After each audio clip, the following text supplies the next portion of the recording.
नमस्कार, pension radio में आपका फिर एक बार बहुत बहुत स्वागत है। मैं पंकज आठवले फिर एक बार आपका स्वागत करता हूं और आज हम एक ऐसा विषय लेने वाले हैं, इस पर एक अपडेट भी देने वाले हैं, which is concerning to the allowance that is given to pensioners जो सीजीएचएस के 2.5 किलोमीटर के बाहर के रेंज में रहते हैं।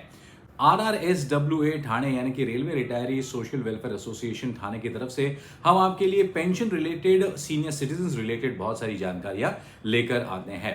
तो सुप्रीम कोर्ट ने कुछ साल पहले ये एक लिमिट तय की थी कि जो पेंशनर्स सीजीएचएस जो अस्पताल है इसके 2.5 किलोमीटर के बाहर रहते हैं वो एक ऑप्शन ले सकते हैं जहां पर वो हर महीने अपने और अपने फैमिली के मेडिसिन और बाकी सारी चीजों के लिए भत्ता ले, जिसका 1,000 रुपए प्रति माह ऐसा एक भत्ता तय किया गया था। काफी सारे पेंशनर्स हैं जो 2.5 किलोमीटर के बाहर रहते हैं, उन्होंने इस ऑप्शन को लिया। लेकिन कई सारे पेंशनर्स का यह भी कहना है कि आज के समय में इतनी महंगाई में और 2.5 किलोमीटर के बाहर, अब वो बाहर का जो लिमिट है वो तय नहीं किया गया है, तो आप 10 किलोमीटर दूर भी रह सकते हैं, 50 किलोमीटर दूर भी रह सकते हैं।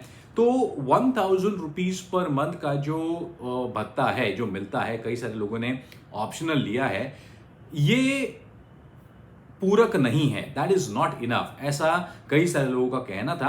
और कुछ साल पहले पार्लियामेंट्री कमेटी जो थी, इसके पास ये सारे सवाल गए थे, उन्होंने इसको एक रेकमेंड किया था भारत सरकार को, जो हेल्थ मिनिस्ट्री है इनको भी रेकमेंड किया था कि आप ये जो 1,000 रुपए पर मंथ का जो भत्ता दे रहे हैं इसको आप 3,000 रुपए पर मंथ कर दीजिए, ऐसा रिकमेंडेशन आया था। तो 6 दिसंबर 2024 को माननीय मेंबर ऑफ पार्लियामेंट TR बालू ने इस विषय को उठाया था। जो प्रश्न पूछा था वो आपके सामने है कि क्या प्रयोजन किया जा रहा है कि ये जो चिकित्सा भत्ता दिया जाता है, जिन लोगों ने इसको ऑप्ट किया है, 1,000 रुपए से बढ़ाने का कोई प्रावधान या फिर कोई एक प्लान गवर्नमेंट के पास है या नहीं, ऐसा सवाल पूछा गया था। और ये काफी सारे पेंशनर्स का भी सवाल है कि ये जो 1,000 रुपए हैं ये पर मंथ कम पड़ते हैं as far as medicine for themselves and the family involved is concern, जो सीजीएचएस के 2.5 किलोमीटर के बाहर रहते हैं और ओपीडी की सुविधा नहीं ले पाते, उनके लिए ये भत्ता था। तो 1,000 रुपए कम पड़ता है, इसको बढ़ाया जाए। इसके जवाब में स्वास्थ्य और परिवार कल्याण मंत्रालय के MOS यानी कि राज्य मंत्री प्रताप राव जाधव ने ये बताया कि ऐसा कोई भी फिलहाल प्रस्ताव सरकार के सामने नहीं है कि जो 1,000 रुपए का जो भत्ता है इसको बढ़ाया जाए। ये थोड़ा सा एक निराशाजनक एक निर्णय है, लेकिन उम्मीद करेंगे कि आने वाले दिनों में सरकार इस पर विचार जरूर करेगी। अब बात यह भी है कि जो 2.5 किलोमीटर का जो एक लिमिट सुप्रीम कोर्ट ने तय करके दिया था, इस पर भी कई सारे कमेंट्स हमारे पास आए हैं पेंशनर्स के। और कई सारे हमारे पेंशनर्स हैं जो 2.5 किलोमीटर के बाहर रहते हुए भी वो अपने ओपीडी के लिए आते हैं और जो दवाइयां हैं वो लेते हैं। लेकिन एक बहुत ही महत्वपूर्ण रिकमेंडेशन हमारे कई सारे पेंशनर्स की तरफ से आया है, वो ये कि 2.5 किलोमीटर के अंदर भी जो पेंशनर्स फिलहाल रहते हैं उनको भी एक ऑप्शन दिया जाए। हमारा रिकमेंडेशन ये है कि 75 साल के ऊपर के जो हमारे पेंशनर्स हैं, वो अगर 2.5 किलोमीटर के अंदर भी रहते हैं तो भी उनको कई बार सीजीएचएस के अस्पतालों में आने में बहुत दिक्कत होती है।